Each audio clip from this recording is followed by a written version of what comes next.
কালিমার কাজ করবেন, হক কথা বলবেন, হক পথে চলবেন, আর মানুষ আপনাকে বাহাবা দিবে, ফুলের মালা দিবে, এটা তো হতেই পারে না, ইম্পসিবল।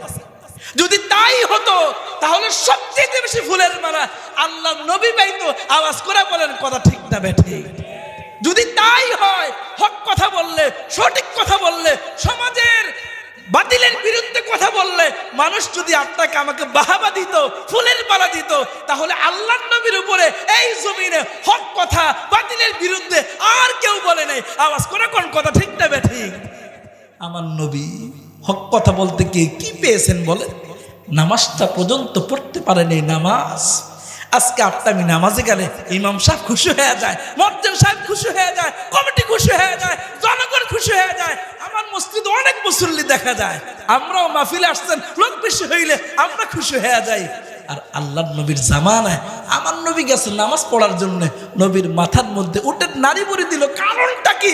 আগে তো নবীকে কষ্ট দেওয়া হয় নাই, এখন নবীকে কষ্ট দেওয়া হয়। এর কারণটা কি? কারণ তালাশ করে দেখলাম, বুখারীর বর্ণনায় দেখলাম, তিরমিজির বর্ণনায় দেখলাম, তাফসীরের কিতাব ঘেটে দেখলাম। কারণ একটাই, নবীজি আগে, নবী হওয়ার আগে তিনি দাওয়াতের কাজ করেন নাই। নবী হওয়ার পরে জিম্মাদারি চলে আসছে। ওয়ানদির আশিরাতাকাল আকরাবিন, নবী আমার, আপনি আপনার প্রতিবেশী, আপনি আপনার দেশের মানুষদেরকে জাহান্নাম থেকে সতর্ক করেন, মূর্তি পূজা থেকে সতর্ক করেন, মা বাবার নাফরমানি করে আপনি তাদেরকে সতর্ক করে দেন। নবী আমার জিম্মাদারি পাওয়ার পরে দাওয়াত দেওয়া শুরু করলেন। না না, সুদের ব্যবসা করা যাবে না, না না বেনামাজি থাকা যাবে না, না না মূর্তির পূজা করা যাবে না।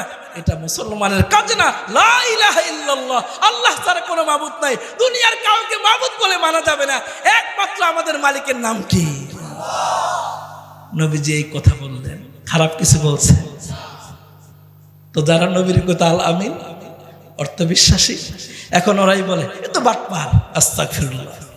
যারাই বলতো আল আমিন, এর মধ্যে ছেলে হয় না।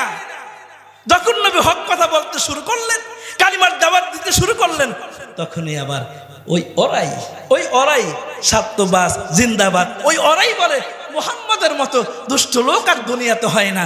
মুসলমান ইমানদার আল্লাহর নবীর এই হাদিস থেকে শিক্ষা নেন। আপনিও যখন হক কথা বলবেন, হক পথে চলবেন, মানুষকে হকের দাওয়াত দিবেন, ওরা আপনার বিরুদ্ধে লেগে যাবে। দুনিয়ার সবাই যদি আপনার বিরুদ্ধে লেগে যায়, আল্লাহ যদি আপনার পক্ষে আসে, দুনিয়ার কেউ আপনার কোনো ক্ষতি করতে পারবে না। আওয়াজ করে বলেন কথা ঠিক না বেঠিক? মুহতারাম হাজিরিন, শবে বরাত একটি ইবাদতের রাত্রি, আমরা ইবাদত করব।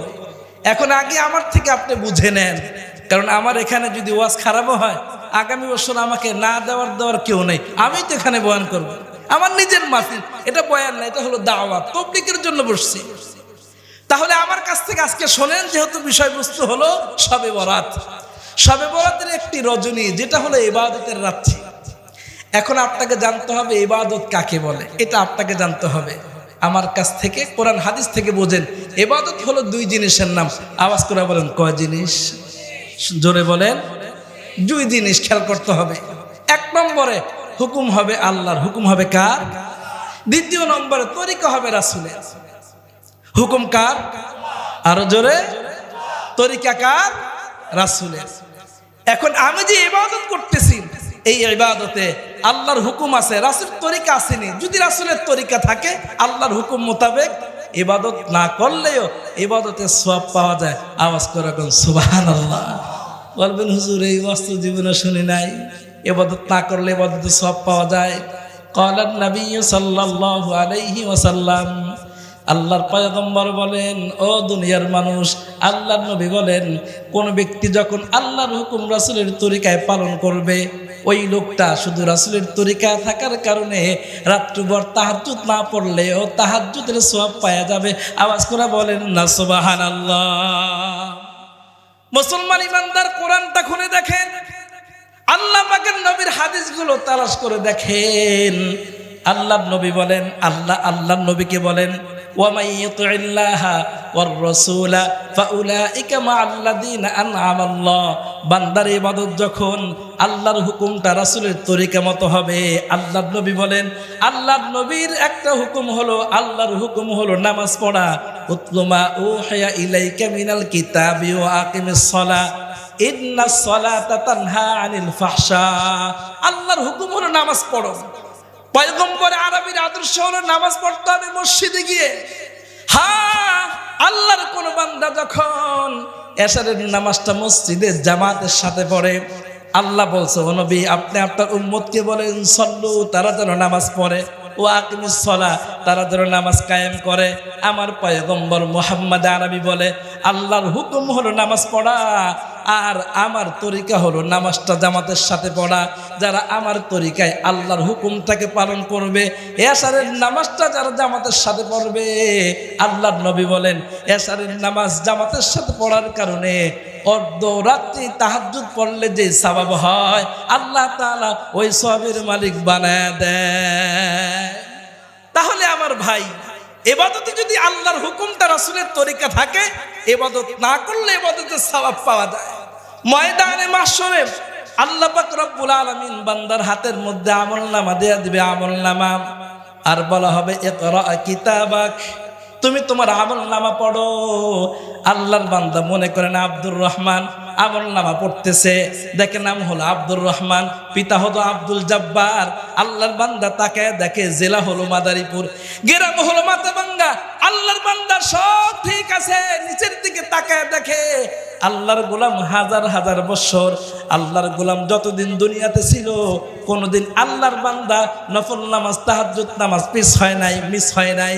এবার আল্লাহর বান্দা বড় আশ্চর্য হয়ে যাবে, হায় আমি তো শুধু ফজরের নামাজ এশারের নামাজ জামাতের সাথে পড়তাম, আমার দ্বারা তো তাহাজ্জুদ হয় নাই, রাত্রে ইবাদত হয় নাই। এই আমলনামার মধ্যে দেখা যায় আমার রাতকে রাত তাহাজ্জুদ পড়ার সওয়াব দেখা যায়। আল্লাহর পয়গম্বর মুহাম্মদ আরবী বলেন ওই ভদ্রলোককে আল্লাহ তাআলা ফেরেশতার মাধ্যমে জানায় দিবে, হাল আনতা উম্মত মুহাম্মাদি, তুমি কি উম্মত মুহাম্মদ নাকি? বলে হ্যাঁ আমি উম্মত মুহাম্মাদি। আল্লাহ পাক রব্বুল আলামিন তার হাবিবকে বলেছেন, বন্ধু আমার, আপনার উম্মত যখন দুই ওয়াক্তের নামাজের মধ্যে 1 নম্বর এশারের নামাজ, 2 নম্বর ফজরের নামাজ, এই 2 ওয়াক্ত নামাজ যখন মাল জামাতের সাথে পড়বে, আল্লাহ পাক রব্বুল আলামিন আমার পয়গম্বর আরবীর সাথে ওয়াদা করেছেন, নবী আপনার উম্মত যদি এইভাবে নামাজ পড়ে, আমি আল্লাহ আপনার সাথে ওয়াদা করলাম এরা যদি রাতে তাহাজ্জুদ না পড়তে পারে, আমি আল্লাহ এদেরকে তাহাজ্জুদ নামাজের সওয়াব দান করে দিব। সুবহানাল্লাহ। তাহলে আমার ভাই, ইবাদত কার হুকুম? জোরে বলেন, তরিকা কার? রাসূলের। যদি রাসূলের তরিকা থাকে তো অনেক ইবাদত না করলেও আপনি আমি ইবাদতের সওয়াব পেয়ে যাব। আর একটা সুসংবাদ শোনায় দেই, অনেক আল্লাহর বান্দার আমলনামার মধ্যে দেখবে, বান্দার আমলনামার মধ্যে হাজার হাজার বছর নফল ইবাদতের সওয়াব। বান্দা আশ্চর্য হয়ে যাবে, ও আল্লাহ আমার হায়াত তো ছিল অল্প, কিন্তু আমার আমলনামায় দেখা যায় আমি হাজার হাজার বছর নফল ইবাদত করেছি। মালিক আমার দুনিয়াতে বাটপারি চিটারি ধোঁকাবাজি যা কিছু করেছি, ময়দানে মাহশরে আর ধোঁকাবাজি করতে চাই না, কাউকে ঠকাইতে চাই না। মালিক আমার এই আমলনামাটা আমার না, কারণ আমি হায়াত পেয়েছিলাম 60 বছর 70 বছর, কিন্তু আমার আমলনামার নিচে দেখা যায় আমি হাজার হাজার বছর পর্যন্ত ইবাদত করেছি। কারণটা কি? এবার আল্লাহর বান্দাকে ফেরেশতারা স্মরণ করায় দিবে, ফেরেশতারা তাদেরকে বুঝায় দিবে, এটা তোমার এই আমল, তোমার এই আমল, কারণ তুমি তো উম্মত মুহাম্মাদি, আর তোমার নবী আমার নবী রাহমাতাল লিল আলামিন জিন্দেগি ভর কষ্ট করে আল্লাহর কাছ থেকে অনেক অফার উম্মতের জন্য রেখে গেছে। এর মধ্যে একটা অফার হলো আব্দুল্লাহ ইবনে মাসউদ, হযরত আব্দুল্লাহ রাদিয়াল্লাহু তাআলা আনহু বলেন, আব্দুল্লাহ ইবনে ওমর রাদিয়াল্লাহু তাআলা আনহু বলেন, ক্বালা আন-নাবিয়্যু সাল্লাল্লাহু আলাইহি ওয়াসাল্লাম মাজলিসু ফিকহিন খায়রুম মিন ইবাদাতি 60 সানা। আব্দুল্লাহ ইবনে ওমর বলেন, আল্লাহর পয়গম্বর আমাদেরকে শোনায় দিয়েছেন, তোমাদের কোন লোক যখন যেই জায়গায় মাসআলার আলোচনা হয়, ওই জায়গার মধ্যে যদি অল্প সময়ের জন্য কোন আল্লাহর গোলাম গিয়ে বসে যায়, আল্লাহ আমার সাথে ওয়াদা করেছেন ওই মজলিসে বসার কারণে 60 বছর ইবাদত করলে যে সওয়াব হয়, আল্লাহ তাআলা ওই সওয়াবের মালিক বানায় দেয়। আওয়াজ করে কন্না সুবহানাল্লাহ। এই যে আমরা বসছি, এখানে কি শেখ হাসিনার আলোচনা হয়েছে, খালেদা জিয়ার আলোচনা হয়েছে? তাহলে কোরআন হাদিস থেকে মাসাইলের আলোচনা হয়েছে। আপনি আমি যারা বসে গেলাম, হায় হায়, আর কিছু মানুষ শরীরের হাত কামড়াইতে থাকবে। সিদ্দিক আকবর বলেন, ইয়া লাইতানি কুনতু তুরাবা, এ মালিক আমি যদি মাটি হইতে পারতাম, মাটি হইতে পারতাম, মাটির কোনো হিসাব। লাইতানি কুনতু তুরাবা, হায় আফসোস আমি যদি মাটি হইতে পারতাম, মাটির কোনো হিসাব নাই, আমার কাছ থেকে তো মালিক হিসাব নেবে।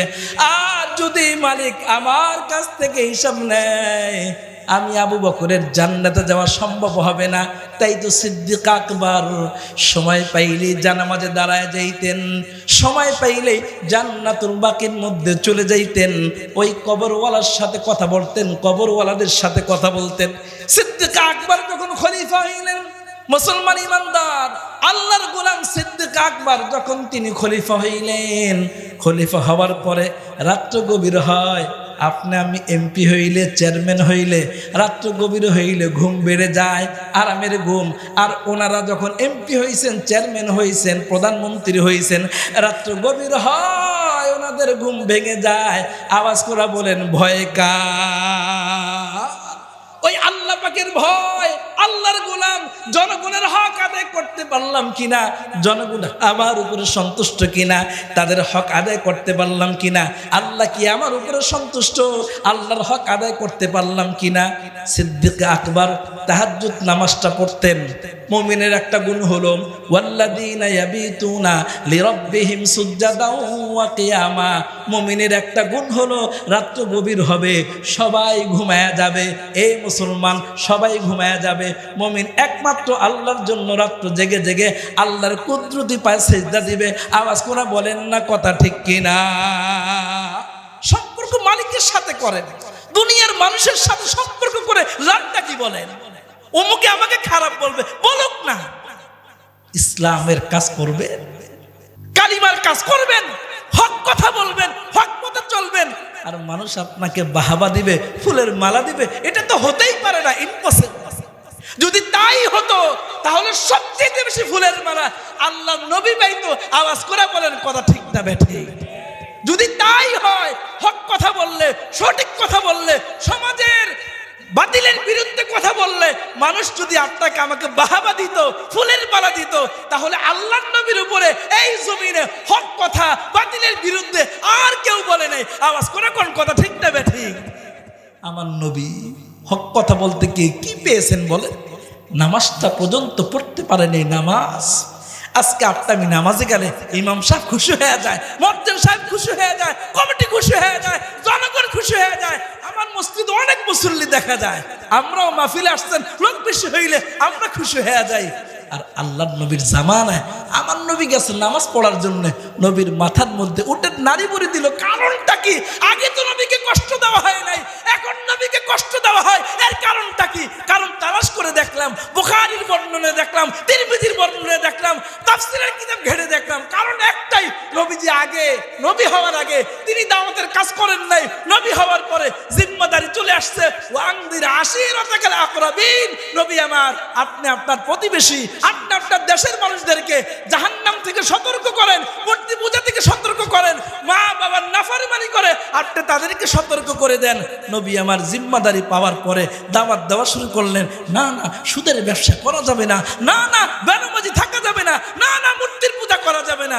এটা মুসলমানের কাজ না। লা ইলাহা ইল্লাল্লাহ, আল্লাহ ছাড়া কোনো মাবুদ নাই, দুনিয়ার কাউকে মাবুদ বলে মানা যাবে না, একমাত্র আমাদের মালিকের নাম কি? নবীজি এই কথা বললেন, খারাপ কিছু বলছে তো যারা নবীর কথা আল আমিন অর্থ বিশ্বাসী, এখন ওরাই বলে এ তো বাটপার, আস্তাগফিরুল্লাহ। যারাই বলতো আল আমিন, এর মধ্যে ছেলে হয় না। যখন নবী হক কথা বলতে শুরু করলেন, কালিমার দাওয়াত দিতে শুরু করলেন, তখনই আবার ওই ওরাই সাত্যবাস জিন্দাবাদ, ওই ওরাই বলে মুহাম্মাদের মতো দুষ্ট লোক আর দুনিয়াতে হয় না। মুসলমান ইমানদার আল্লাহর নবীর এই হাদিস থেকে শিক্ষা নেন। আপনিও যখন হক কথা বলবেন, হক পথে চলবেন, মানুষকে হকের দাওয়াত দিবেন, ওরা আপনার বিরুদ্ধে লেগে যাবে। দুনিয়ার সবাই যদি আপনার বিরুদ্ধে লেগে যায়, আল্লাহ যদি আপনার পক্ষে আসে, দুনিয়ার কেউ আপনার কোনো ক্ষতি করতে পারবে না। আওয়াজ করে বলেন কথা ঠিক না বেঠে? আপনি বলবেন হুজুর আমার তো চাকরি থাকবে না, না জীবনটাই চলে যায়, এটাও বলতে পারেন। আল্লাহর নবীকে কাফেরেরা হত্যা করবে সিদ্ধান্ত হয়ে গেছে। হায়াতের মালিককে আল্লাহ পাক বললেন, নবী এই মরুভূমিতে আপনি আর থাকতে পারবেন না। ও নবী, আপনি সফর করেন। শুধু হক কথা বলার কারণে, শুধু হক কথা বলার কারণে আজকে আমাদের বাংলাদেশে হাজার হাজার আলেম বিনা অপরাধে ওরা জেলখানায় ঢুকে আছে। আওয়াজ করে বলেন কথা ঠিক না বেঠে? গিয়ে দেখেন কোনো অপরাধ নাই, কিন্তু আপনি আমি কথা বললে বাহাবা দেয়, হাদিয়া দেয়, টাকা দেয়। আবার কিছু মানুষ আছে যারা কথা বললে হ্যান্ডকাপ লেগে যায়। বুঝতে হবে আল্লাহর আদালতে আপনাকে আমাকে দাঁড়াইতে হবে। আল্লাহর আদালতে আপনাকে আমাকে কথা বলতে হবে। ওয়াল্লাযীনা লা ইয়াশহাদুনা যুর, মুসলমানও দাবি করি আবার মিথ্যাও সাক্ষী দেয়। আল্লাহ পাক বলেন, মুমিন কোনদিন কোন ব্যক্তির ব্যাপারে মিথ্যা সাক্ষী দিতে পারে না। হাজার কোটি টাকা দিলেও সে মিথ্যা সাক্ষী দিবে না। কিন্তু আমাদের তো সেই ইমানের পাওয়ারই নাই। আওয়াজ করে কোন ঠিক না ঠিক? ঠিকও জবান থেকে বের হয় না। পিছনে মনে হয় কেউ আওয়ামী লীগের বসে আছে, না কেউ বিএনপির বসে আছে। এই যে আমরা হক কথার পক্ষে থাকতে পারি না। আবার আমাদের একটা অভ্যাস আছে, শুনলাম তারা আশ্চর্য হয়ে যাবে, আমাদেরকে বাহাবা দেয় মুসল্লিরা, হুজুর বলবেন আপনি, হক কথা বলবেন। যখন কোন ইমাম সাহেব, কোন খতিব সাহেব হক কথা বলে, হক কথা বলার পরে যখন তার চাকরি চলে যায়, বাতিল্লাহ তাকে বিদায় করে দেয়, তখন ওই মুসল্লিরা আবার বলে, হুজুর রিজিকের মুআমালা উপর থেকে হয়। রিজিকের মুআমালা কোত্থেকে হয়? উপর থেকে হয়। তো হক কথা বলতে বললেন, হক কথা বললাম, হকের পক্ষে থাকলেন না, এখন বাতিলের পক্ষে চলে গেলেন। দলিল ভিত্তিক আলোচনা শুনতে খুব ভালো লাগে। কথা বলার পরে, হুজুর কথাটা কি বুখারীতে আছে? আচ্ছা, এই কথাটা কি কোরআনে আছে? মানে তার তো ইগোতে লেগেছে। কথাটা বললো কি হুজুর, তার ইগোতে লেগেছে। এটা কি বুখারীতে আছে? আর মিয়া, বুখারীওয়ালা, মুসলিমওয়ালা, কোরআনওয়ালা কত ওয়াজ তো আপনারা শুনলেন, ওয়াজ তো আমরাই করি। যেই মসজিদে আজকে ওই বক্তা বয়ান করে গেল, মজার বিষয় হলো বড় একজন বক্তা, নাম বলবো না, খুব ভালো আলোচনা করে, খুব ভালো আলোচনা করে। মানুষ তার আলোচনা শুনে, অনেক মানুষ হয়েছে। সকালবেলা ফজরে লোক হয়েছে 13 জন। কোনো কারণে আমরা আসতে পারিনি। ইমাম সাহেবকে জিজ্ঞাসা করলাম, মুসল্লি কি এরকম হয়? কয় না হুজুর, মুসল্লি তো মোটামুটি 50-60 জন হয় ফজরে, আজকে যে কম হইল। পরে আমি মজা করে বললাম, ওই যে রাত্রে দলিল ভিত্তিক আলোচনা হয়েছে না, দলিল ভিত্তিক আলোচনা শুনে আমার মুসল্লি ভাইরা দলিল ভিত্তিক বালিশ ছাড়া ঘুমায় গেছে। আওয়াজ করে ঠিক না বেঠি? আর যতই দলিল শোনেন, যদি মনটা ঠিক না হয়, নিয়ত যদি ভালো না হয়, আরে মমতা যত গান গায়, তার গানে তো লক্ষ লক্ষ মানুষ শোনে, তার গানেও তো লক্ষ লক্ষ মানুষ আসে, লক্ষ লক্ষ মানুষ আসা, হাজার হাজার মানুষ আসা, এটা সফলতার চাবিকাঠি না। সফলতার চাবিকাঠি হলো আজকের মাহফিলের পরে আমার মসজিদ মুসল্লি বাড়ছে, এটা হলো সফলতার চাবিকাঠি। আল্লাহ তাআলা সফলতা বুঝবার তৌফিক দান করে, আমিন। যেটা বলতেছিলাম, আমার ভাই সিদ্দিক আকবর আল্লাহকে বড় ভয় পাইতেন। এজন্য রাতের গভীরে কবরস্থানে গিয়ে কান্না করতেন। আপনি আমি কয়দিন কান্না করছি বলে? কয়দিন কান্না করছি বলে? করি নাই তো। তো আল্লাহর আদালতে গিয়ে কি বলবেন? এজন্য আল্লাহ তাআলা আপনাকে আমাকে বানাইছেন ইবাদতের জন্য। আর ইবাদত হলো আল্লাহর হুকুম, রাসূলের তরিকা। তাহলে আল্লাহর হুকুম আর রাসূলের তরিকা যদি থাকে তাহলে হবে ইবাদত। আল্লাহর হুকুম আর রাসূলের তরিকা না থাকলে ইবাদত হবে না। আম্মা জান আয়েশা সিদ্দিকা রাদিয়াল্লাহু তাআলা আনহা, ইমাম বাইহাকির হাদিস আপনাদেরকে শোনাইতেছি। আম্মা জান আয়েশা সিদ্দিকা বলেন, আল্লাহর পয়গম্বর আমাকে বললেন, আতানি জিবরাইল, ও আয়েশা আমার কাছে জিবরাইল আসছেন। জিবরাইল এসে বলে, আয়েশা রে, আজকের রাত্রিটা হলো এমন একটা রাত্রি, অর্থাৎ শবে বরাতের রাত্রি। শাবান মাস চলতেছে, শাবান মাস। এই শাবান মাসের একটা রজনীর নাম হলো নিসফে শাবান, অর্থাৎ শবে বরাত ফার্সি শব্দ। আর আমরা বাংলাতে বলি ভাগ্য রজনীর রাত্রি, আর আরবিতে বলি নিসফে শাবান। ইদা কানাত লাইলাতুন নিসফে মিন শাবান ফাকুমু লাইলাহা। যখন শাবানের চাঁদ উঠে যাইতো, এই মধ্য রজনীতে আল্লাহর পয়গম্বর দাঁড়ায় দাঁড়ায় নামাজ পড়তেন। আল্লাহর পয়গম্বর আম্মা জান আয়েশা সিদ্দিকাকে বলেন, আয়েশা রে, এই মাত্র ফেরেশতা আমাকে বললেন আল্লাহর নবী আপনি শুয়ে আছেন। বলে হ্যাঁ। এই রাত্রির খবর কি আপনার আছে? বলে আমার তো রাত্রির খবর নাই। বলে আল্লাহ তাআলা আপনার কাছে আগে আমাকে পাঠাইছেন। আজকের রাত্রিতে আল্লাহ তাআলা বন কলবের যে ছাগলগুলো আছে এই পরিমাণ মানুষকে আল্লাহ তাআলা, এবং তার লোম যে আছে লোমের পরিমাণ অনেক মানুষকে বোঝানোর মাকসাদ হলো আজকে রাত্রিতে আল্লাহ তাআলা লক্ষ লক্ষ মানুষকে আল্লাহ তাআলা মাফ করে দিবেন। সুবহানাল্লাহ। আল্লাহর পয়গম্বর চলে গেলেন এই রাত্রিতে কবরস্থানে, জান্নাতুল বাকিতে গিয়ে আমার পয়গম্বর আপনার জন্য আমার জন্য উম্মতের জন্য দোয়া করে, ওগো মালিক ঘুমায় আছে আমার উম্মতেরা, আল্লাহ আমার উম্মতকে মাফ করে দাও। যেই নবী আপনার আমার জন্য কান্না করলেন এই শাবান মাসে, বড় আফসোসের সাথে বলি রে মুসলমান, এই শাবান মাসেও পীরের নাম দিয়া, রজব মাসে পীরের নাম দিয়া অনেক জায়গায় গান বাজনা হয়। আওয়াজ করে বলেন কথা ঠিক কিনা? আল্লাহর পয়গম্বর এই জন্য এই মাসে বেশি থেকে বেশি রোজা রাখতেন। আল্লাহর নবীর একজন সাহাবী আল্লাহর নবীকে প্রশ্ন করলেন, নবীর চেহারাটা শুকায় গেছে, কারণ রোজা রাখলে তো চেহারা শুকায় যায়। আল্লাহর নবীর সাহাবী নবীকে বললেন, ও নবী আপনি এই মাসে এত রোজা কেন রাখেন? আল্লাহর পয়গম্বর সাহাবীকে ডাক দিয়া বললেন, ও সাহাবী শোন, এই মাসের এই জন্য আমি রোজা বেশি রাখি। রজব মাস এবং রমজান মাসের মধ্যে একটা মাস হলো শাবান মাস। আল্লাহর হাবিব বলেন রজব মাস, রমজান মাস, মধ্যখানে মাসের নাম হলো শাবান মাস। আল্লাহর হাবিব বলেন এই শাবান মাস সম্পর্কে আমার উম্মতেরা গাফেল থাকে। উম্মতিরা রে, আল্লাহর নবী বলেন এই শাবান মাসের মধ্য রজনীতে আমি এই জন্য বেশি বেশি রোজা রাখি, কারণ এই মাসে আল্লাহ তাআলা উম্মতের সমস্ত আমলগুলো আল্লাহ আকাশে তুলে নেবেন। শুধু তাই না, এই শাবান মাসের মধ্য রজনীতে আল্লাহ ফায়সালা করবেন কে দুনিয়া থেকে চলে যাবে, কার কার যেন কাফনের ব্যবস্থা হয়ে গেছে। এই মধ্য রজনীতে কে দুনিয়া থেকে চলে যাবে, বিদায় হয়ে চলে যাবে। এ দুনিয়ার মানুষ, আল্লাহর নবীজি বলতেছেন শাবান মাসের 14 তারিখ 15তম তারিখে নিসফে শাবানে আল্লাহ ফেরেশতাকে বলে এই ব্যক্তির জান কবজ করবা। এটা ঠিক হয়ে গেল, দুনিয়ার কোন মানুষটা যাবে এতিম হয়ে যাবে। আমরা এখানে যারা বসা আছি আমাদের অনেকের আব্বা আছে, আম্মা আছে, অনেকে মা হারা হবেন, অনেকে বাবা হারা হবে, আবার অনেকে সন্তান হারা হবে। বলতে পারেন হুজুর বাবার আগে সন্তান। হ্যাঁ, বাবার আগে সন্তান দুনিয়া থেকে যায়। আমার বড় ভাই 7 সন্তান মারা গেছে, আমার 2 জন মারা গেছে, বাবার আগে সন্তান যাইতে পারে। এই জন্যই তো আল্লাহ কোরআনে হাকিমে বলেন তাবারাকাল্লাযী বিয়াদিহিল মুলক ওয়া হুয়া আলা কুল্লি শাইইন কাদির আল্লাযী খালাকাল মাউতা ওয়াল হায়াতা। আল্লাহ বললেন আগে মৌতের কথা, এরপরে বললেন আল্লাহ জীবনের কথা। তাফসীরের কিতাবের মধ্যে লেখেন আল্লাহ পাক রব্বুল আলামিন এই জন্য আগে তিনি মৃত্যুর কথা বললেন, কারণ হলো মৃত্যুর কোনো ঠিক ঠিকানা নাই। ছেলের আগে বাবা মারা যাইতে পারে, বাবার আগে ছেলে মারা যাইতে পারে। এজন্য আল্লাহ বললেন আল্লাযী খালাকাল মাউতা।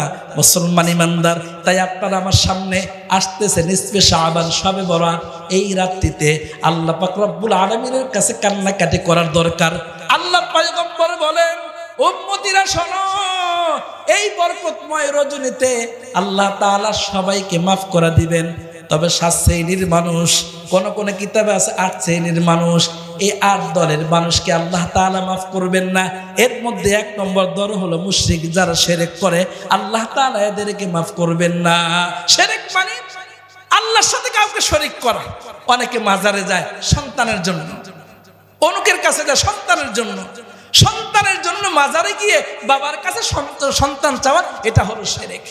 হযরত লোকমান হাকিম وَإِذْ قَالَ لُقْمَانُ لِابْنِهِ وَهُوَ يَعِظُهُ يَا بُنَيَّ لَا تُشْرِكْ بِاللَّهِ। আল্লাহ পাক রব্বুল আলামিন কোরআনে হাকিমে বলেন, বাবা সন্তানকে বলে, লোকমানে হাকিম সন্তানকে বলে وَإِذْ قَالَ لُقْمَانُ لِابْنِهِ, লোকমান আলাইহিস সালাতু ওয়াস সালাম সন্তানকে বলে ইয়া বুনাইয়া, হে আমার সন্তান। ওয়াইদ ক্বালা লুকমানু লিবনিহি ওয়া হুয়া ইয়াদুহু ইয়া বুনাইয়া লা তুশরিক বিল্লাহ। আমার সন্তান, 1 নম্বর নসিহত তোমাকে করতেছি, দুনিয়াতে কোনোদিন আল্লাহর সাথে শরীক করবা না। সন্তানের জন্য মাজারে চলে যায়। মজার একটা ঘটনা শুনে হাদিস থেকে, দুনিয়ার শ্রেষ্ঠ মানুষ মুহাম্মদ আরবি সাল্লাল্লাহু আলাইহি ওয়াসাল্লাম, আল্লাহর পয়গম্বর রাত্রেবেলা ঘরে আসছেন, আয়েশা দেখে আম্মাজান বসে বসে কান্না করতেছেন। আম্মাজান আয়েশা সিদ্দিকা কান্না করতেছেন। মুসলমান ইমানদার আল্লাহর নবী ঘরে এসে আম্মাজান আয়েশা সিদ্দিকার চোখের পানি দেখে তিনিও কান্না শুরু করলেন। আল্লাহর নবীকে আম্মাজান আয়েশা সিদ্দিকা বলেন, ইয়া রাসূলুল্লাহ, আপনি কেন কান্না করেন? আয়েশা রে, তুমি কেন কান্না করো? আম্মাজান আয়েশা সিদ্দিকা কান্নার পাওয়ার বেড়ে গেছে। আল্লাহর নবী বলে, আয়েশা কান্না কেন করবা না, করো, কারণ আমি মুহাম্মদ একজন গরিব মানুষ, আমার ঘরে ঠিক মতো বাজার চলে না, চাঁদের পর চাঁদ আমার ঘরে চুলা জ্বলে না, আমার ঘরে আসার পরে ঠিক মতো পেট ভরে খাইতে পারো নাই। আয়েশা কান্না করবা না কেন? কান্না করো, কান্না করো। তুমি তো ধনী ঘরের মহিলা, তুমি তো ধনী ঘরের মেয়ে, কোনোদিন কষ্ট কি জিনিস বোঝো নাই। আমার ঘরে আসার পরে কষ্টই কষ্ট, কষ্টই কষ্ট। আম্মাজান আয়েশা সিদ্দিকার কান্নার পাওয়ার আরো বেড়ে গেল। এবার আম্মাজান আয়েশা সিদ্দিকা আল্লাহর পয়গম্বরকে ডাক দেয়া বলে, নবী আমার, এই বুঝি আপনি আমাকে চিনলেন? আমি আয়েশা খাবারের জন্য কান্না করে, এটা আপনি কিভাবে বললেন? আম্মাজান আয়েশা সিদ্দিকাকে আল্লাহর নবী প্রশ্ন করলেন, আয়েশা রে, তাহলে তোমার চোখে পানি কেন রে আয়েশা? আল্লাহর নবী বললেন, কেন তোমার চোখে পানি? আম্মাজান আয়েশা সিদ্দিকা বলে, ইয়া রাসূলুল্লাহ, আমি আপনার কাছে ভাত চাই না, মাছ চাই না, আমি আপনার কাছে দুনিয়ার কোনো কিছু চাই না, একটা জিনিস চাই গো আল্লাহর নবী। বয়স হয়ে গেল অনেক, অনেক দিন যাবত আপনার সাথে সংসার করতেছি। আমার ঘরে অনেক বান্ধবীরা আসে, বান্ধবীদের সাথে অনেক বাচ্চারা আসে। ওগো আল্লাহর পয়গম্বর, আমার বান্ধবীরা আমার সামনে তার বাচ্চা নিয়ে যখন আসে, আর বাচ্চারা যখন বান্ধবীদেরকে আম্মা বলে ডাক দেয়, ওগো আল্লাহর নবী, কলিজাটা আমার ছেড়ে যায়। আমি তো একজন মহিলা, আমারও তো মা ডাক শুনতে মনে চায়। আল্লাহর নবী গো, আপনার কাছে একটা মাত্র চাওয়া, আর কোনো কিছু চাই না, আপনি আমারে মা ডাক শোনার ব্যবস্থা করে দেন। এই ঘটনা শুনে আল্লাহর পয়গম্বর কান্নায় ভেঙে পড়লেন। আল্লাহর পয়গম্বর বিশ্ব নবী সংসার করতেছেন আম্মাজান আয়েশা সিদ্দিকার সাথে, দীর্ঘদিন হয়ে গেল, এখনো বাচ্চা কাচ্চা হয় না। আয়েশার দাবি হলো, আমি আম্মা ডাক শুনতে চাই, মা ডাক শুনতে চাই। যার সন্তান নাই ওর কাছে গিয়ে বলবেন, মা ডাক শোনার জন্য কি পাগল পারা হয়ে যায়, তার সন্তান নাই। আর যার সন্তান আছে এরা তো সন্তানের মর্যাদা বোঝে না। আম্মাজান আয়েশা সিদ্দিকার চোখের পানি দেখে আল্লাহর পয়গম্বর আকাশের দিকে তাকায় তাকায় কান্না করতেছে, ওগো মালিক, আমার আয়েশা মা ডাক শুনতে চায়। মুসলমান ইমানদার, আল্লাহর পক্ষ থেকে জিব্রাইল আসছে। আয়েশা বলে, নবী আমার, আপনার চোখে পানি, ঘটনা কি? সব কিন্তু জানে। জিজ্ঞাসা করলেন, আল্লাহ পাঠাইছেন, আল্লাহও কিন্তু জানে নবী কেন কান্না করে। জিব্রাইলকে বললেন, ও ভাই জিব্রাইল, তুমি আমার সুখ দুঃখের সাথী, তুমি সব জানো। আমার আয়েশা খাবারে কষ্ট করে, কাপড়ে কষ্ট করে, একটা দুইটা কাপড়, খাবারে কষ্ট করে, ঠিক মতো খাবারও পায় না। আর আমাদের মা বোনেরা ঘরে কোনো খাবারের অভাব নাই, জামা কাপড়ের অভাব নাই, এরপরেও ঠিক মতো স্বামীর খেজমত করে না। আওয়াজ করে বলেন, কথা ঠিক কিনা? মুসলমান ইমানদার আলোচনা করতেছিলাম, ও ভাই জিব্রাইল, আমার আয়েশা একমাত্র মা ডাক শুনতে চায়। এতদিন হয়ে গেল মা ডাক শুনতে পারে নাই। আয়েশার দিলের মধ্যে ব্যথা। আল্লাহ পাকের কাছে গেছে, আল্লাহ, আপনার নবীর স্ত্রী এই জন্য কান্না করে, নবী এই জন্য কান্না করে, সে বাবা হতে চায়। আম্মাজান আয়েশা সিদ্দিকা মা ডাক শুনতে চায়।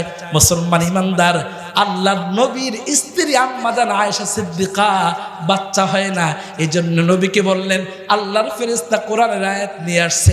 ফেরেশতা ডাক দিয়ে বলে, নবী আমার, আল্লাহ পাক রব্বুল আলামিন বলেছেন, ইয়াহাবু লিমান ইয়াশাউ ইনাথা ওয়া ইয়াহাবু লিমান ইয়াশাউ যুকুর আও ইউযাওwiজুহুম যুকরানা ওয়া ইনাথা ওয়া ইয়াজআলু মান ইয়াশাউ আকীমা। আপনি আমি তো আরবি বুঝি না, কান্না শুরু হয়ে গেছে। আম্মাজান আয়েশা সিদ্দিকাও কান্দে, আল্লাহর নবীও কান্দে, কোরআনের আয়াত নাযিল হয়ে গেছে, তারা কেন কান্না করে? এই আয়াতের অর্থ হলো নবী আমার, এই মাত্র আল্লাহ আমাকে বললেন ইয়াহাবু লিমান ইয়াশাউ ইনাথা ওয়া ইয়াহাবু লিমান ইয়াশাউ যুকুর। আয়েশা রে, এই যে জিবরাইল ফেরেশতা আমার কাছে আসছে আর আমাকে ডেকে ডেকে বলছে, আল্লাহ বলছে নবী, আল্লাহ যাকে খুশি ছেলে দিবে, যাকে খুশি মেয়ে দিবে, আবার আল্লাহর যাকে খুশি ছেলে মেয়ে কোনো কিছুই দিবে না, এটা হলো মালিকের ইচ্ছা। আব্বা জান আয়েশা সিদ্দিকা কান্নায় ভেঙে পড়লেন, ওগো আল্লাহ, একটাবার মা ডাক শুনতে চাই। আল্লাহ কোরআনে দোয়া শিখায় দিলেন, রব্বানা হাব লানা মিন আজওয়াজিনা ওয়া যুররিয়াতিনা কুররাতা আয়ুন ওয়াজআলনা লিল মুত্তাকিনা ইমামা। মুসলমান ইমানদার, আল্লাহর নবী যদি আম্মা জান আয়েশা সিদ্দিকাকে সন্তান না দিতে পারেন, তাহলে দুনিয়ার কেউ সন্তান দিতে পারবে না। আওয়াজ করে বলেন কথা ঠিক কিনা? এজন্য সন্তান যদি না হয় চাইতে হবে মালিকের কাছে। আল্লাহর নবী শিখাইলেন, এরকম মুশরিক যারা শিরক করে এদের দোয়া আল্লাহর কাছে সবে বড়তে কবুল হবে না। 2 নম্বর ব্যক্তি হলো, আল্লাহর নবী বলেন, যাদের সাথে মা বাবার সম্পর্ক ভালো না, মায়ের সাথে সম্পর্ক ভালো না, বাবার সাথে সম্পর্ক ভালো না, আল্লাহর পয়গম্বর বলেন, ও সাহাবীরা, এরা সবে বরাতে তওবা করলে তওবা কবুল হবে না। মা বাবা যদি খুশি না থাকে, আমরা মনে করি মা তো বুড়া হয়ে গেছে, এর কোনো পাওয়ার নাই, বাবা তো বুড়া হয়ে গেছে, এর কোনো পাওয়ার নাই। আরে পাওয়ার আছে কি নাই একটু মরে দেখো, আল্লাহর আদালতে দাঁড়ায় দেখো। নবীর জামানার ঘটনা শোনাই, আল্লাহর পয়গম্বরের জামানার ঘটনা। নবীর কাছে কালিমা পড়ছে, নবীর কাছে কালিমা পড়ে কালিমা নিয়ে মারা গেলে আল্লাহর জান্নাতের মেহমান হয়ে যায়। নবীর সাহাবী আলকামা রাদিয়াল্লাহু তাআলা আনহু, নবীর সাহাবী আলকামা রাদিয়াল্লাহু তাআলা আনহু হঠাৎ করে অসুস্থ হয়ে গেছে। মা সুস্থ, সন্তান অসুস্থ। মা যখন সুস্থ, সন্তান অসুস্থ, এমন অসুস্থ আজরাইল চলে আসবে ভাব মরজে মাউত, কিন্তু কালিমা জবান দিয়ে বের হয় না। সবাই আশ্চর্য হয়ে গেছে, নবীর সাহাবী নবীর কাছে কালিমা পড়ছে, কিন্তু এখন মৃত্যুর সময় জবান দা যদি কালিমা না আসে, কালিমা ছাড়া মারা গেলে জাহান্নাম ছাড়া উপায় নাই। সবাই পাগল হয়ে গেছে, হায় হায়, নবীর সাহাবী আলকামা মৃত্যু মুখে কালিমা বের হয় না। আলকামার স্ত্রী চলে গেছে আল্লাহর পয়গম্বরের কাছে, কান্নায় ভেঙে পড়ছে, গো আল্লাহর নবী গো, আমার স্বামীর নাম হলো আলকামা, অবস্থা ভালো না, অবস্থা ভালো না। কিন্তু বড় আফসোস লাগে, আশ্চর্য লাগে, আলকামার জবান দিয়ে কালিমা বের হয় না। এখন আমরা কি করব? নবীও চিন্তার মধ্যে পড়ে গেলেন, আমার কাছে পড়নেওয়ালা মুসলমান, আমার কাছে কালিমা পড়ে মুসলমান হয়েছে, জবান দিয়ে কালিমা বের হবে না, এটা তো হইতেই পারে না। আল্লাহর পয়গম্বর কলিজার টুকরা সাহাবী বেলালকে ডাক দিয়ে বলে, ইয়া বেলাল। আল্লাহর নবীর সাহাবী বেলাল আসছে, ডাক দিয়ে বললেন, বেলাল রে, অবস্থা তো বড় খারাপ মনে হইতেছে, যা যা আমার আলকামার বাড়িতে যা, আলকামা নাকি অসুস্থ। আল্লাহর পয়গম্বরের সাহাবী হযরত বেলাল নবীর কথায় আলকামার বাড়িতে আসছে, এসে দেখে অবস্থা ভালো না, জবান দিয়ে কালিমা বের হয় না। আবার দৌড়ে আসছে, ও নবী, কথা তো ঠিক, অবস্থা ভালো না, আলকামার জবান দিয়ে কালিমা বের হয় না, কি করা যায়? আল্লাহর নবী বললেন, আলকামার আব্বা আম্মা কে আছে তাদেরকে সালাম জানাও। আল্লাহর বান্দা বাড়িতে গেলেন, আলকামার আব্বা আম্মা কে আছেন খবর নিয়ে দেখা গেল আলকামার আব্বা মারা গেছে, একমাত্র মা দুনিয়াতে আছে। মুসলমান ইমানদার, মায়ের সম্পদ না থাকলে সন্তানরা কিন্তু মাকে দেখাশোনা করে না। অনেক সন্তানরাই বাবার সম্পত্তি না থাকলে মা বাবার কিন্তু খেজমত হয় না। টাকা থাকলে খেজমত হয়, টাকা না থাকলে খেজমত হয় না। আল্লাহর পয়গম্বর মুহাম্মদ আরবি বেলালকে জিজ্ঞাসা করলেন, বেলাল আমার কি খবর? আলকামার বেলালের এমনি তো কালো মানুষ, চেহারাটা কালো হয়ে গেছে। নবী আমার অবস্থা তো ভালো না, অবস্থা তো ভালো না, কি হয়েছে? জবান দা কালিমা বের হয় না, তার মাকে নিয়ে আসছো, মা আসছে। আল্লাহর নবী বলেন, ও আলকামার মা, একটু বলেন তো আলকামার অবস্থা কি নামাজের? বলে, হ্যাঁ নামাজ, একেবারে কথাই নাই, তাহাজ্জুদে মিস হয় আছে না, তাহাজ্জুদে মিস হয়। বলে নামাজ ঠিক আছে, রোজা তো প্রশ্নই করা যায় না, এত রোজা রাখছে। আল্লাহর পয়গম্বর আল্লাহর হুকুমগুলো জিজ্ঞাসা করলেন, আল্লাহর হুকুমগুলো কি আলকামা পালন করেছে? আল্লাহর হুকুমের ব্যাপারে মা সাক্ষী দেয়। দুনিয়াতে এর মতো ইবাদত গুজারের ব্যাপারে যেইভাবে তিনি বললেন, দুনিয়াতে ইবাদতের ব্যাপারে কোনো সমস্যা নাই। নবী আমার আশ্চর্য হয়ে গেলেন, নামাজ ঠিক আছে, রোজা ঠিক আছে, আল্লাহর হুকুম ঠিক আছে, তো জবান দিয়ে কালিমা বের কেন হয় না? এবার নবীজি আমার বুঝতে বাকি নাই, জিজ্ঞাসা করে, আলকামার মা একটু বলেন তো আপনার সাথে আলকামার সম্পর্কটা কেমন? আলকামার মা তো এতক্ষণ ভালোই ছিল, রাসূলের চেহারা দেখে কথা বলে, আনন্দ লাগতেছে, হায় রাসূলের সামনে আছি, রাসূলের সামনে আছি, রাসূলের সামনে আছি, রাসূলের সাথে কথা বলার সুযোগ হয়েছে। কিন্তু আলকামার মাকে যখন প্রশ্ন করছে, আলকামার মা তোমার সাথে আলকামার সম্পর্কটা কেমন? এবার তো কথা বলে না, কথা বন্ধ হয়ে গেছে। আল্লাহর নবী কয়, এর আলকামার মা কথা বলতে হবে।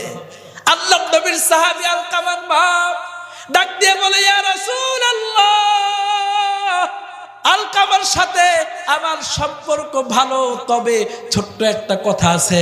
আলকামা আমাকে খাবার দেয়, সব ঠিক আছে, খাবার দাবারে কোনো ভেজাল করে না, আমার যা লাগে সব করে, কিন্তু আলকামা আমারে খাবারটা দেয় আলাদা, একসাথে না, আলাদা আমার খাবারের ব্যবস্থা করছে, আমাকে একসাথে খাওয়ায় না।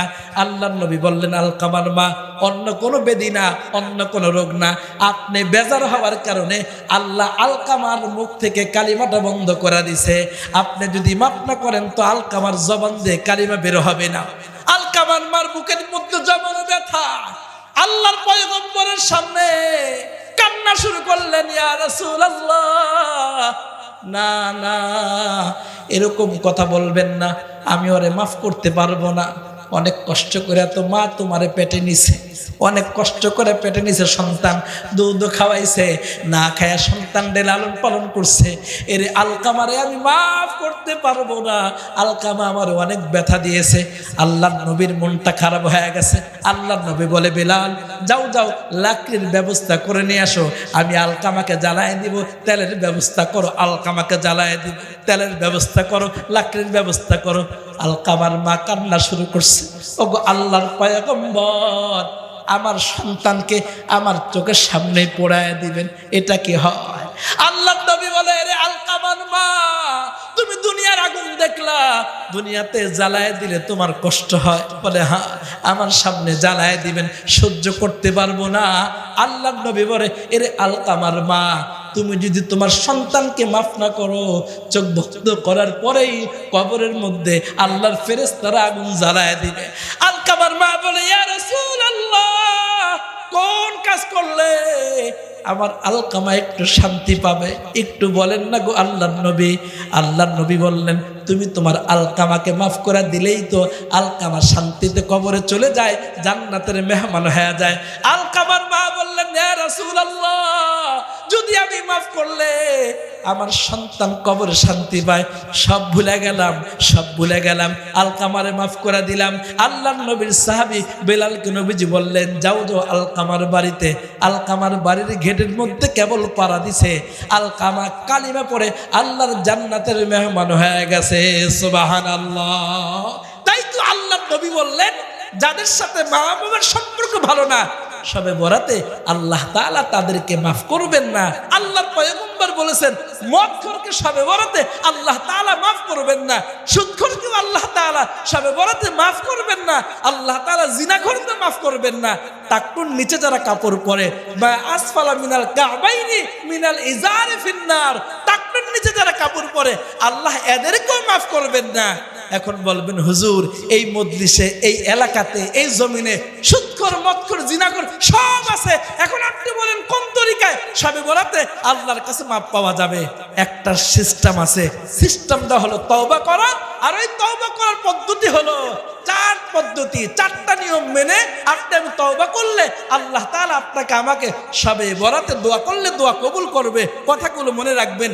1 নম্বর শর্ত হলো পিছনের গুনাহের জন্য, অতীতের গুনাহের জন্য অনুতপ্ত হওয়া।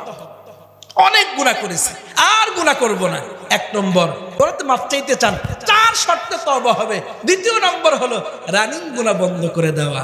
মা বাবার খাবার কে কে তোমরা দাও না, আমি না জানলেও মালিক জানে। আজকে থেকে খাবারটা চালু করে দাও, মালিক তোমাকে সবে বলেতে মাফ করে দিবে। তৃতীয় নম্বর শর্ত হলো জীবনে আর এই গুনাহ করব না, আল্লাহর সাথে ওয়াদাবদ্ধ হওয়া। চতুর্থ নম্বর শর্ত হলো বান্দার হক নষ্ট করে থাকলে বান্দার সাথে মুআমালা করতে হবে। কত মানুষ জোর করে জমি দখল করে খায়, অন্যের টাকা আত্মসাৎ করে খায়। আরে আপন ভাই বোনের জমি মেরা দিচ্ছে, বোনের জমি মেরা দিয়ে আপন ভাই সে খুব সুন্দরভাবে চলাফেরা করতেছে। এজন্য আল্লাহর নবী বলেন এই 4 শর্তে 1 নম্বর অতীতের গুনাহের জন্য অনুতপ্ত হওয়া, মালিক অনেক ভুল করছে, অনেক অনেক গুনাহ করছি, আর করব না। দ্বিতীয় নম্বরে রানিং বন্ধ করে দেওয়া, স্টপ, এখন থেকে গুনাহ বন্ধ। তৃতীয় নম্বরে ভবিষ্যতে গুনাহ করব না। চতুর্থ নম্বরে বান্দার হক যদি নষ্ট করে থাকি, কারো ইজ্জত নষ্ট করেছি, কারো টাকা পয়সা মেরে খেয়েছে, তার সাথে লেনদেন ক্লিয়ার করার পরে আপনি বলবেন আস্তাগফিরুল্লাহ, মালিক আসমান থেকে বলবে আমি তোর জিন্দেগির সব গুনাহ খাতা মাফ করে দিলাম। আহমদ বিন হাম্বল রহমতুল্লাহ আলাই। 2 মিনিট সময় আছে, পরের বক্তা চলে আসবে। মামুন ভাই আমাদের পরের বক্তাকে নিয়ে আসেন।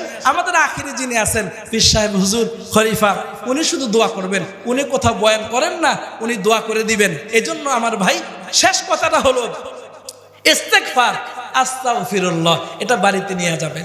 কি লাভ হবে? আপনি দুর্বল, পড়েন আস্তাগফিরুল্লাহ, সবল হয়ে যাবেন। জমিনে ফসল হয় না, পড়েন আস্তাগফিরুল্লাহ, জমিনে ফসল হবে। ইমাম আহমদ বিন হাম্বল রহমতুল্লাহি আলাইহি, উনি একটা কিতাব লিখছেন, আহমদ বিন হাম্বল রহমতুল্লাহি আলাইহি। উনি ওনার 4 মাযহাবের এক মাযহাবের ইমাম। উনি একটা কিতাব লিখছেন, এর মধ্যে 40,000 হাদিস জমা করছেন। এই ইমাম আহমদ বিন হাম্বল রহমতুল্লাহি আলাইহি হাদিস সংগ্রহ করার জন্য সফর করতেন।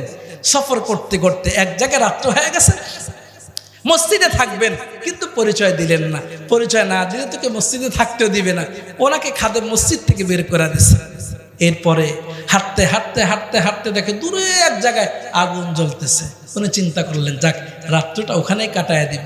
আমরা তো সফর করি সারা বাংলাদেশে, আল্লাহ তাআলা যাওয়ার সুযোগ করছে।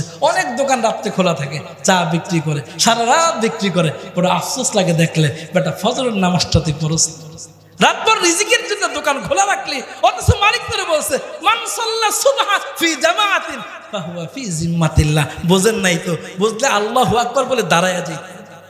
বোঝেন নাই তো? মান সাল্লা সুবহা ফি জামাআতিন ফাহুয়া ফি জিম্মাতিল্লাহ। আরে আল্লাহর বান্দা সারা রাত দোকান খোলা রাখছো একটু ভালো খাওয়ার জন্য। আমার মালিক ডাক দেয়া বলছে নবী নবী নবী, আপনি আপনার উম্মতকে বলে দেন ফজরের নামাজটা জামাতের সাথে পড়বে, আমি সারা দিন তার রিজিকের জিম্মাদার হয়ে গেলাম। এই জন্যই বলছি বোঝেন নাই তো? বদলে তো দাঁড়ায় যাইতেন, কান্না শুরু করে দিতেন। সারা রাত দোকান খোলা রাখে, ফজরের নামাজটা পড়েন। এমনকি আফসোস ইরিদানের ক্ষেত চলতেছে, ইরিদানের মৌসুম, 4টা বাজে চলে যায়, ইরিদান খেতে লাগানোর জন্য নামাজটা পড়ে না মুসলমান। যেটা বলতেছিলাম, ইমাম আহমদ বিন হাম্বল রহমতুল্লাহ আলাই ওই দোকানে গিয়ে দাঁড়াইলেন। গিয়ে দেখে এক যুবক জ্ঞান জ্ঞান জ্ঞান জ্ঞান প্যান প্যান প্যান প্যান করে কি যেন বলে। ইমাম আহমদ বিন হাম্বল বললেন বাবা লক্ষ্য করলাম অনেক সময় তুমি যেন কি প্যান প্যান করে বলতেছো। বলে হ্যাঁ আমি একটা শব্দ বলতেছি। কি শব্দ? বলে এমন এক শব্দ বলতেছি যে শব্দ বলার কারণে আমার সাথে আর মালিকের সাথে এমন সম্পর্ক হয়ে গেছে, এই পর্যন্ত যত দোয়া করেছি সব দোয়াই আল্লাহ কবুল করেছে।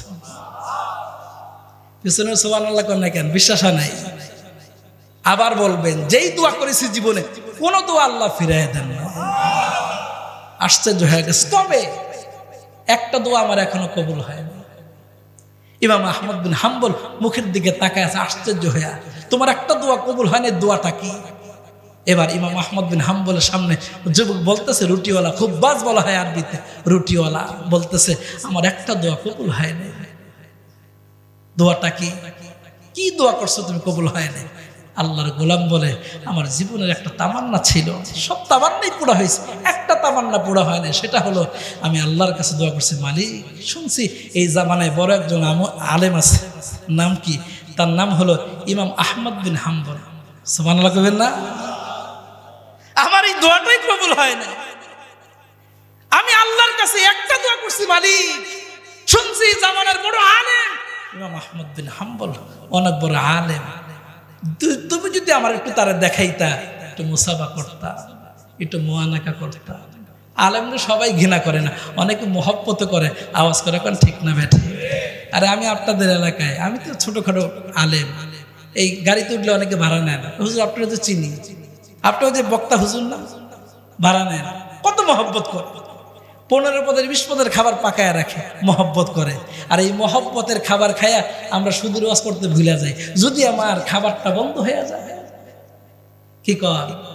আরে সুদখোর ঘুষখোর আপনারা আমার ফাঁসায় দিবে, কি বলবে শুনবেন? বলবে আল্লাহ, এই ইমাম সামনে বলে হ্যাঁ এই জান্নাতে খারাইছে। আরে আমি তো মসজিদের সভাপতি ছিলাম।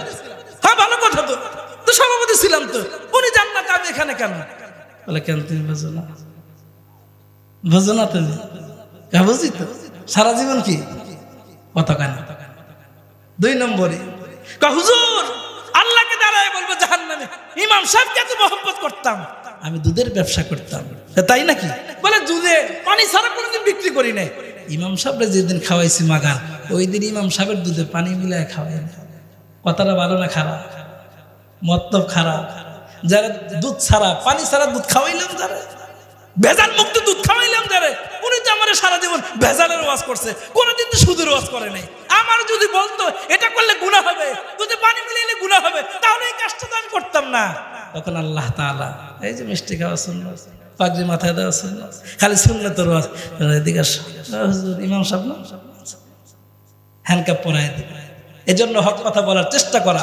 ইমাম আহমদ বিন হাম্বল বলতেছিলেন, বাবা কোন দোয়াটা কবুল হয় নাই? বলে ওই দোয়াটা কবুল হয় নাই। জামানার বড় আলেম ইমাম আহমদ বিন হাম্বল জড়ায় ধরে একটু দোয়া করতাম, একটু কান্নাকাটি করতাম, চেহারাটা দেখতাম, আলেমের চেহারা দেখলো সগীরা গুনাহ খাতা মাফ হয়ে যায়। আবার কিছু লোক আছে আলেমদের গালি ছাড়া কথাই বলে না, আওয়াজ করে ঠিক না বেঠে। ইমাম আহমদ বিন হাম্বলকে যখন এই কথা বললেন, এখন ইমাম আহমদ বিন হাম্বল কান্না শুরু করছে। যুবক তো আশ্চর্য হয়ে গেছে, মুসাফির আপনি কেন কান্না করেন? ইমাম আহমদ বিন হাম্বল বলেন, আমি কেন কান্না করি শুনতে চাও? বলে হ্যাঁ। রুটিওয়ালা ডাক দিয়া বলে, ও মুসাফির, আমি তো কান্নার কোনো কিছু আপনাকে বলিনি, আপনি কেন কান্না করেন? এবার রুটিওয়ালার জবাবে ডাক দিয়া বলে, এরে যুবক, তোর জিন্দেগির সব দোয়া কবুল হয়েছে, একটা দোয়া বাকি আছে। দোয়াটা হলো তুই জমানার ইমাম আহমদ বিন হাম্বলকে দেখতে চাস, তোর ওই দোয়াটাও কবুল হয়ে গেছে। যুবক বলে কিভাবে? আল্লাহর ওলি ইমাম আহমদ বিন হাম্বল বলেন, আরে যুবক, তুই যে দোয়া করছস ইমাম আহমদ বিন হাম্বলকে দেখতে চাস, আমি তুই নালায়েক, আমি তো সে অপরাধী যারা তুই দেখতে চাস।